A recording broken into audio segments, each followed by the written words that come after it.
Welcome back. Please like, share the video, and subscribe to the channel. Hello, everyone. Today we are discussing a significant move to strengthen the American technology workforce. That's right, Alex. Purdue University has officially launched a new initiative called CHIPS Hub. This program is designed to train the next generation of experts in the semiconductor, or computer chip, industry. This comes at a very important time. Currently, the U.S. is a global leader in chip design.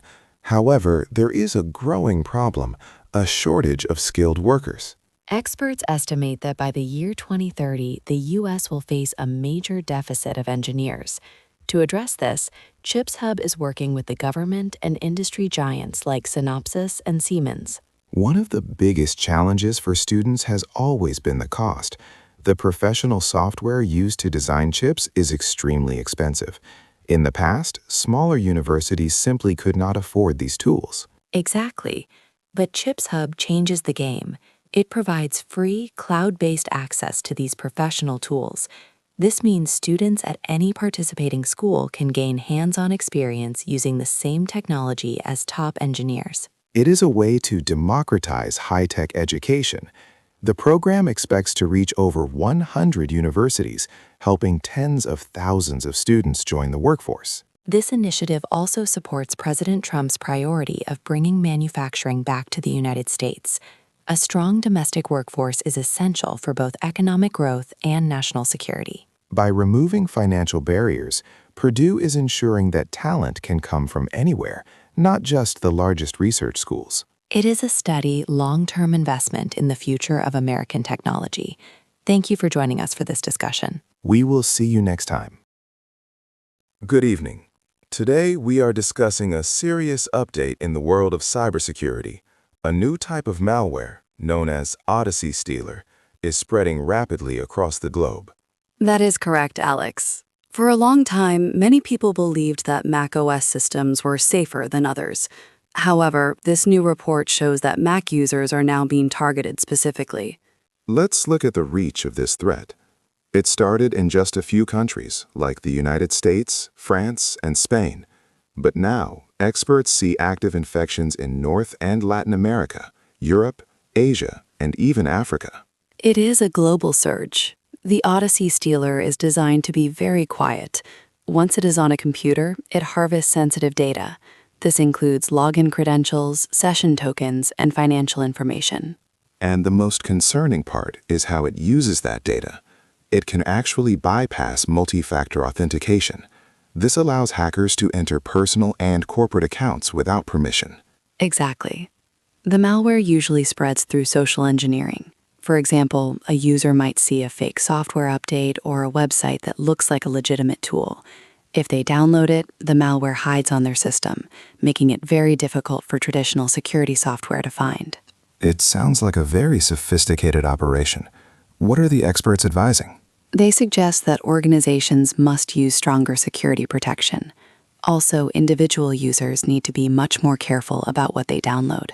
There is a call for a more coordinated response between technology companies and the government to stop these attacks. A timely reminder to stay vigilant online. Thank you for that analysis, Jamie. You're welcome, Alex. That is all for our report today.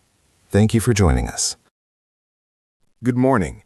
Today we are looking at the latest financial results from Ahold Delhaize. They are the parent company of well-known U.S. grocery stores like Food Lion and Stop & Shop. Hello, Alex. It is an interesting report. Despite some uncertainty in the economy, the company performed very well in the final quarter of 2025. In the United States alone, their sales reached 13 billion euros. That is a 2.5% increase. But the most impressive number was the growth in online sales, wasn't it? Exactly. Online sales jumped by nearly 23%. This shows that more and more customers prefer the convenience of home delivery and store pickup. It seems their omni-channel strategy, which means selling both online and in physical stores, is working. The company is also focusing on efficiency. Their Save for Our Customers program helped them manage costs effectively. This resulted in a steady profit margin of 4.7% in the U.S. market. Looking ahead to 2026, Ahold Delhaize has a clear plan. They intend to use artificial intelligence to improve their supply chains and create personalized marketing for shoppers. They also expect to save over 1.25 billion euros this year. They plan to reinvest that money into lower prices for customers and new technology. On the global side, they are expanding in Europe as well. They recently acquired a store chain in Romania, which will help them grow in emerging markets. There are some challenges, such as new regulations in Belgium and unpredictable weather. However, the company remains very optimistic. Investors seem to agree. The company predicts that earnings will continue to grow at a steady rate throughout 2026. It is a strong start to the year for them. Thank you for that analysis, Jamie. You're welcome, Alex. Good morning. Today, we are discussing a potential shift in North American trade policy. President Trump is reportedly considering a withdrawal from CUSMA, the trade agreement between the U.S., Canada, and Mexico. Hello, Alex. That is correct. CUSMA replaced NAFTA during the president's first term. However, the president is now expressing skepticism. He is concerned about how the current deal affects American manufacturing and trade deficits. Sources say he has asked his advisors for justifications to keep the agreement. This comes at a critical time, as all three nations must complete a mandatory review of the pact by July 2026. It is a complex situation. The U.S. Trade Representative has suggested a change in strategy. Instead of one three-way deal, the administration may seek separate bilateral negotiations with Canada and Mexico. This U.S.-first approach is already creating some tension, especially with Canada. In fact, the administration recently threatened 50% tariffs on certain Canadian goods, like aircraft. Naturally, there are two sides to this debate. Critics warn that leaving CUSMA could destabilize supply chains. They worry it will create economic uncertainty for businesses that rely on regional trade. On the other hand, supporters argue that the threat of withdrawal gives the U.S. maximum leverage.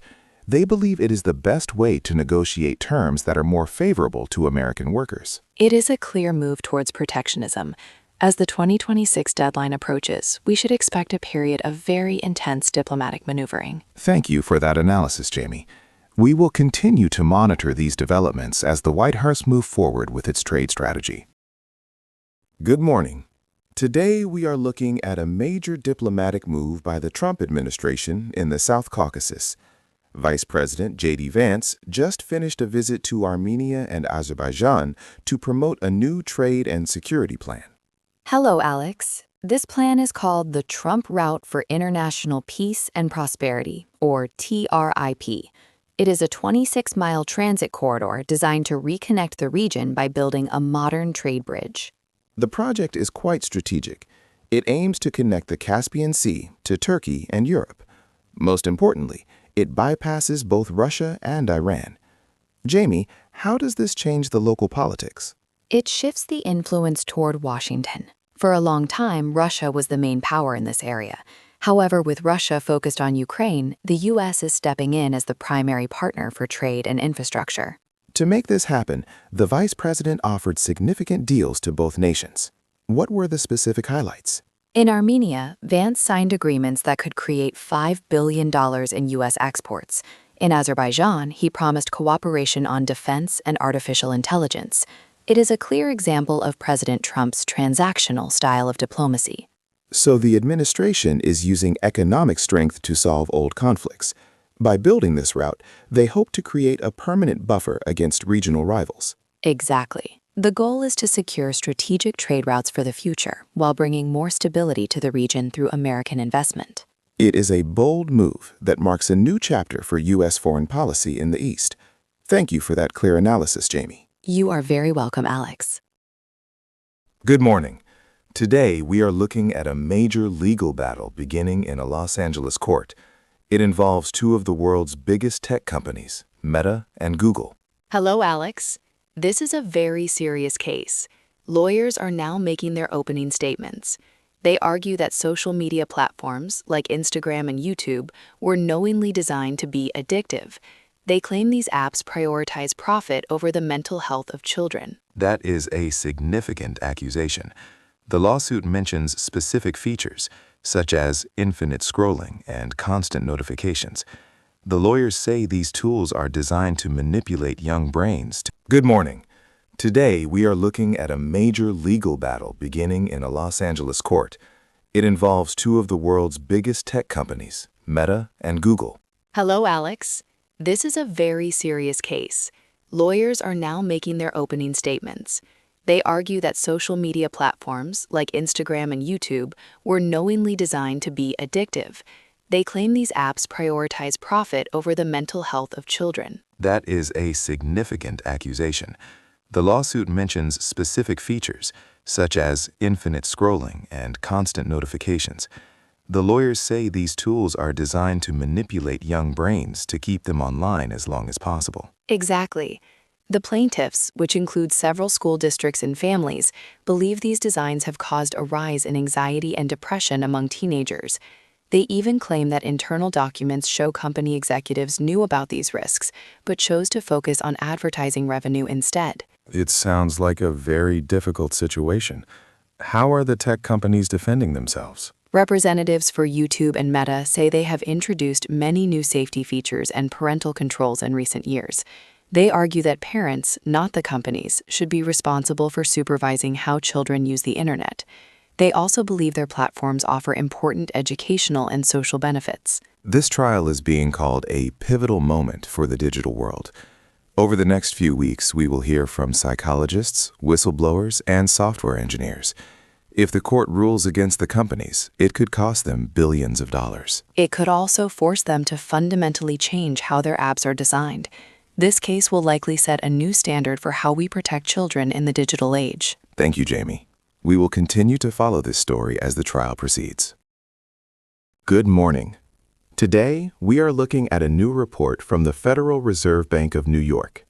It shows a worrying trend in the U.S. economy, a sharp increase in student loan defaults. That is correct, Alex. By the end of 2025, about 1 million borrowers had defaulted on their federal loans. Millions of others are now behind on their monthly payments. Why are we seeing this spike now? Researchers say it is a combination of factors. Several pandemic-era relief programs have ended. Additionally, younger borrowers and those with lower credit scores are finding it harder to keep up with rising living costs. We should also mention the policy shift under the current administration. President Trump has moved away from the broad debt cancellation plans of the past. Instead, the government is focusing on a more individualized, market-driven approach to student debt. Exactly.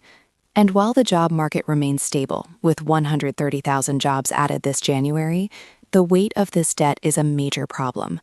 It is preventing many in the millennial and Gen Z generations from buying homes or spending money in other areas. It seems this has restarted a national debate.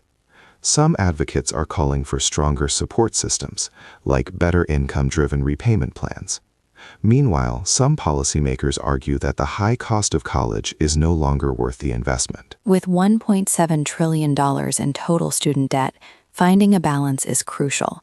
The goal is to help borrowers without hurting the broader financial system. It is a complex issue that we will continue to watch closely. Thank you for the analysis, Jamie. You're welcome, Alex.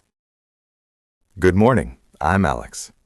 Today we look at a groundbreaking study from Hiroshima University that changes how we think about the history of our planet. Hello, I'm Jamie.